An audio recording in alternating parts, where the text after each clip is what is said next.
In this presentation, I'm going to show you some of the details in the alien autopsy images that, as far as I know, haven't been discussed before.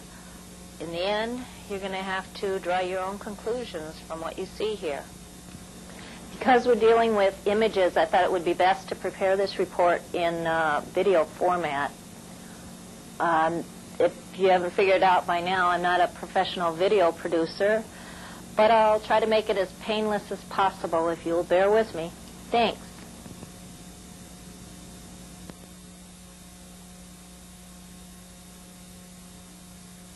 Whenever we work with images, whether it's photographs, film, or video, we always have some limitations. I'll just quickly mention some that will apply here. We can move the images in many directions without changing the image. We can move the image closer or further from the eye, which is effectively the same as a zoom on a camera. This changes the size of the image relative to the field of view or frame, but doesn't change the aspects within the image itself.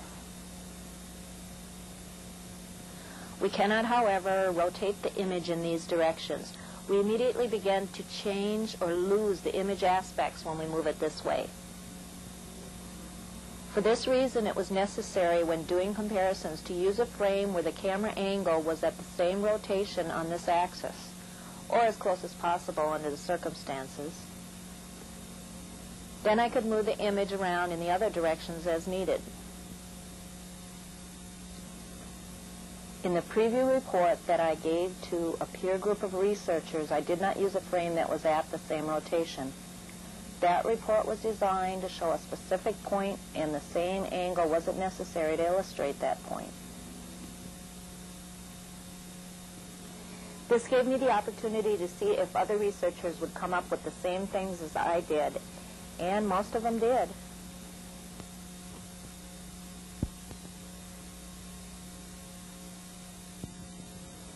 I'll start with a recap of what was illustrated in the preview. Many people thought this still from the first autopsy to be a picture of the alien lying on its stomach. Even though it's a poor quality picture, with a little closer examination, we can see that the body is on its back.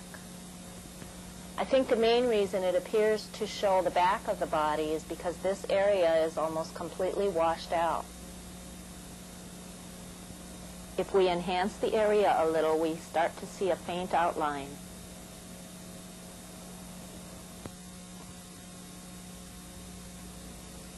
That outline is the outline of the stomach.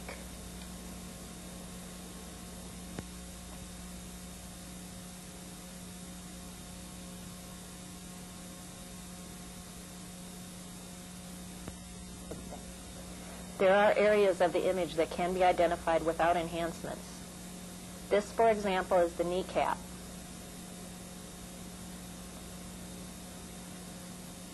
And we can confirm this by comparing it to a still from the released autopsy movie.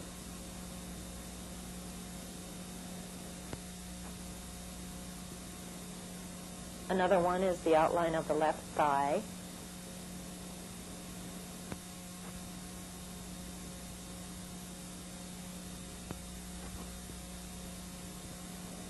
And the dark shadow of the groin area.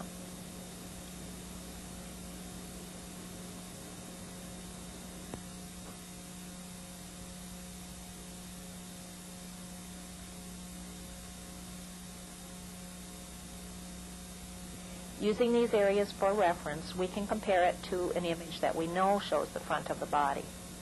Though it's at a slightly different angle, the reference points are still there.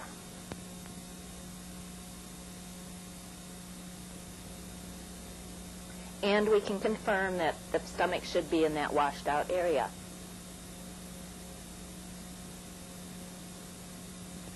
This area of the image had been identified as the doctor's elbow, and I showed in the preview that it is probably his wrist instead. I covered this in the written report and don't need to go over it again here. The main point was to show the position of the body, that it is on its back, just like in the released autopsy movie.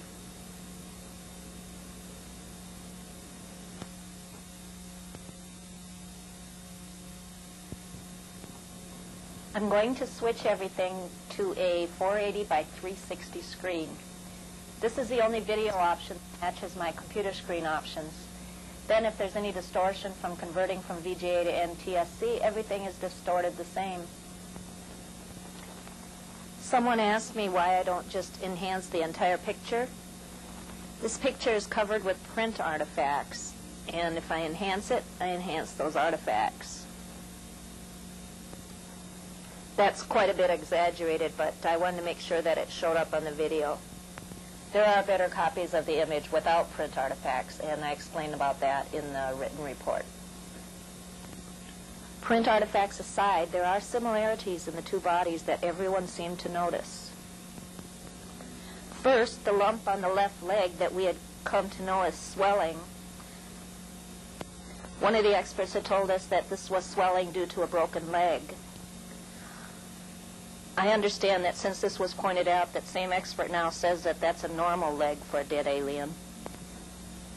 There's an area of dark markings on the left thigh also that we had come to know as bruises, and I understand that's now normal markings for a dead alien.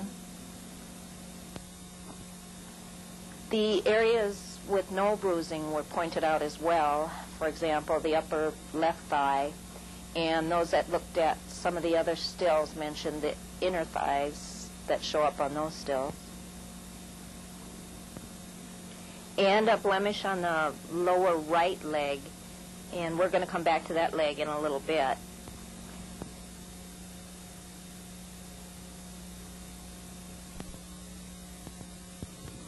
Next, we want to compare the two bodies in general size and shape. The exact frame with the same camera angle and rotation never occurs in the autopsy movie, so I selected one that was as close as I could get it. The rotation of the body is the same, it's just the camera angle within the frame is rotated different. This means that I have to rotate one of the pictures to get them both to the same angle. It doesn't matter which one we rotate, the results are the same either way. In fact, I'll show the comparison both ways in case there's any question about that. I prefer to rotate the still myself only because there's more white in it so that you can see through it better. But it works the same either way. Then we use the same reference points that we used to show the body was on its back. We can use the same reference points to see where to place the pictures on top of each other. This first one is with the still rotated, and then the one with the movie frame rotated. And I'll run it again slower here as I explain something. Some people are kind of nervous about the fact that I'm rotating the picture. They seem to think that I'm morphing it or stretching it to make it fit or something like that. I assure you it's not. In fact, I'd encourage you, if you have the capture equipment and the software, to try this yourself. Some of the peer group already have, and they've found the same things that you see here, that the bodies are very similar, in fact a bit too similar for some.